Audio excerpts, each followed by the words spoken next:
नमस्कार, स्वागत आहे तुमचं पूनम्स किचनमध्ये। हे पहा, शाबू आणि बटाट्याचे पापड किती मस्त झालेले आहेत। हे मी कोणत्याही मशीनीवर केलेले नाहीत। तर आपण हे पापड कसे बनवायचे त्याच पाहूया। तर बघा, मी त्याच्यासाठी 1 किलो बटाटे घेतलेले आहेत। बटाटे मी चांगले मोठे मोठे घेतलेले आहेत। ते आता कुकरमध्ये शिजायला ठेवूया। बटाटे शिजेपर्यंत आपण आता इथं शाबू घेणार आहोत। तर मी इथं 1.5 वाटी शाबू घेतलेला आहे। तर बघा, हे शाबू आपण आता थोडंसं भाजून घ्यायचं कढईमध्ये।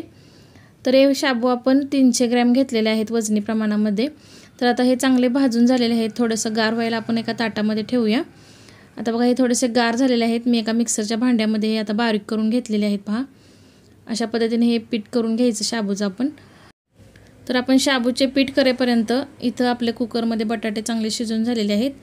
तर बघा, मी इथं 3 शिट्ट्या कुकरच्या केलेल्या होत्या। आता बटाटे चांगले आपले शिजलेले आहेत।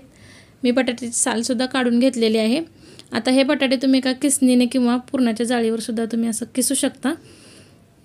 तर बघा, मी असे हे बटाटे चांगले किसून घेतलेले आहेत।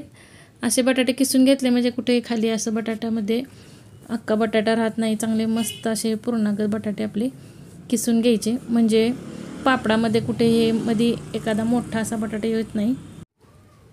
तर आपले बटाटे चांगले किसून झालेले आहेत। आता आपण या बटाट्यामध्येच जे आपण पीठ केलेलं होतं शाबूचं ते याच्यामध्ये सगळं घालून घ्यायचं। त्याच्यानंतर आवडीनुसार आपण लाल तिखट घालायचं आहे। तर मी 1.5 चमचा लाल तिखट घातलेला आहे। त्यानंतर चवीनुसार मीठ घालायचं। मीठ घातल्यानंतर आता हे हाताने चांगलं आपण मिक्स करून घ्यायचं। आता आपण याचा घट्ट असा गोळा बनवून घ्यायचा। तर बघा, मी इथं पीठ चांगलं हातानेच मळून घेतलेलं आहे। पीठ चांगलं मळून झालेलं आहे। आता आपण या पिठाला थोडीशी वाफ द्यायची आहे। तर त्याच्यासाठी मी एका दुसऱ्या भांड्यामध्ये हे पीठ काढून घेतलेलं आहे। आता आपण याला वाफ द्यायची आहे। त्याच्यासाठी बघा, मी इथं मोठं पातेलं ठेवलेलं आहे। त्याच्यामध्ये पाणी घातलेलं आहे आणि एक स्टँड ठेवलेला आहे। त्या स्टँडवरती आपण आता हे भांडं ठेवायचं आणि एक 10 मिनिटं आपण याला चांगली वाफ काढून घ्यायची, म्हणजे आपला शाबू कच्चा राहणार नाही। तर बघा, मी इथं 10 मिनिटं चांगली पिठाला वाफ काढून घेतलेली आहे। पीठ आपलं चांगलं वाफवलेलं आहे। आता हे खाली काढून घ्यायचं आणि चांगलं पुन्हा एकदा मळून घ्यायचं।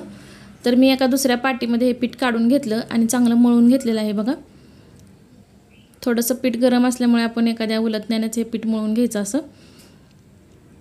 आता बघा, हे पीठ आपलं चांगलं मस्त शिजलेलं आहे। कुठेही आता शाबू आपल्याला कच्चा वाटत नाही याच्यामध्ये।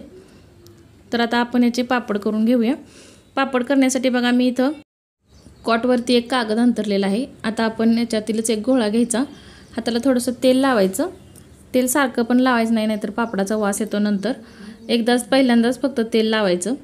तेल लावलं की त्याच्यातीलच एक गोळा घ्यायचा आणि त्याचा गोळा असा करून घ्यायचा। आता त्याच्यानंतर एक पोळपाट घ्यायचं।